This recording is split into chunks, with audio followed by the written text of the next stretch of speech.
Alright guys, welcome back, and today we have more easy combat tips, although this one is a little bit more advanced, and it is to do with this setting here. It's called manual spellcasting, and you may have seen people refer to it before. It's like, what does it do? Why is it useful? And hopefully, keyword hopefully, we are going to explain that today. So currently, what happens is, if you have manual spellcasting off, and let's say, like pretend these spells like ice or blood or something, just whatever. But currently, if you have them off and you press like your number 5 there for my fire surge, that will change my spell. And like maybe I don't want that. Like maybe I want air surge a lot of the time, but like fire surge like once every now and then. Some things could be with like on the ancient spellbook. Maybe you want to be like on a blood spell for most of the time, and then occasionally you want to like ice barrage like a group of enemies, but like just once. So obviously this is a bit annoying, like if you want to like switch between two things, but you want to use like one thing 90% of the time and the other thing like 10% of the time.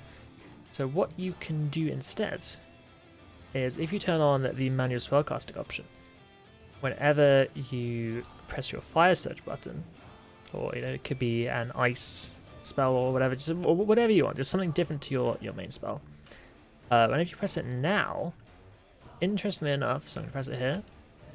See, it doesn't switch. Very interesting. So basically, it is using the damage of your selected spell, casting this other spell, and happy days. However, because this doesn't change your spell, and because we have this, tier 99 damage scaling spell selected, what we can do is we can actually utilize like lower level spells to do high level damage. So I'll show you here. So that's a fire. Oh, sorry, that's an air surge right there. So that's just a regular left click. So 3,200. If I did fire surge, that's also 3,200. But I've got this level 1 spell here. This goes to level 16. That cannot possibly do the same damage, right?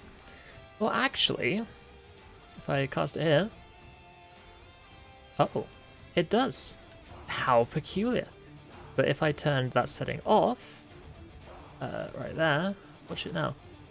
Oh. 2082. How peculiar.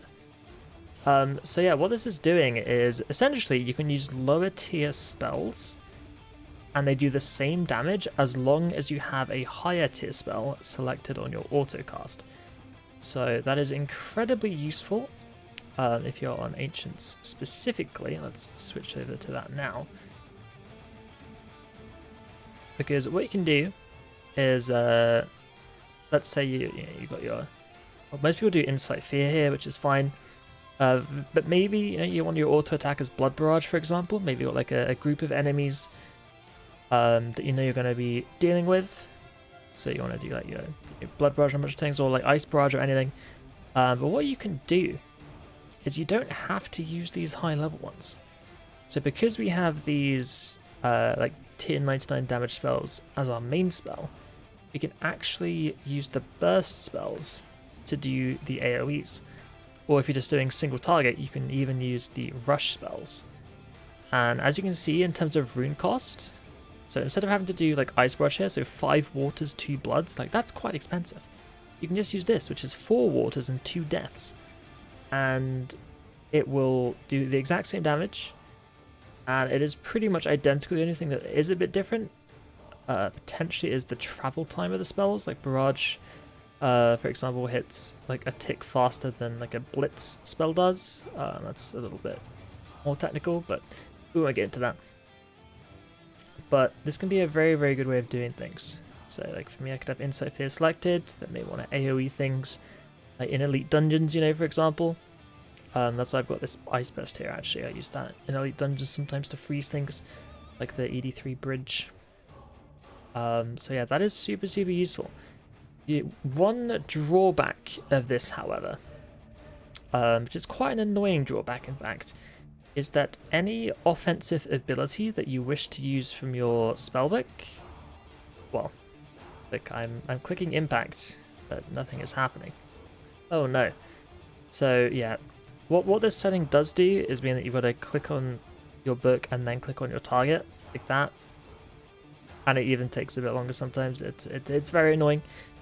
So basically, if you want to use the setting to save yourself runes, you kind of have to sacrifice benefiting from being able to click on your books, which means you need everything on your bar, which can be a little bit annoying. You can still search and stuff. That's fine. It's just any targeted ability you have to, click on both. So, unfortunately, you do need everything on your bar for that. But I think that is basically all that I have to say here. I hope I didn't miss anything. I hope it makes sense, because I know this is fairly complicated. But just think of it as like, your set spell doesn't change if you have manual spellcasting on, and you can potentially save some runes if you do like full ticking, or just like auto attacks after your sunshine, or like with your detonate. You can save some runes by using these lower tier spells, and they do the same damage because of your higher tier selected spell. So hopefully that makes sense, and yeah, enjoy your savings, and even more savings soon, because free death week, if you're watching this when the video releases, is just coming out. So that's kind of cool. So have a good one, guys. See you soon.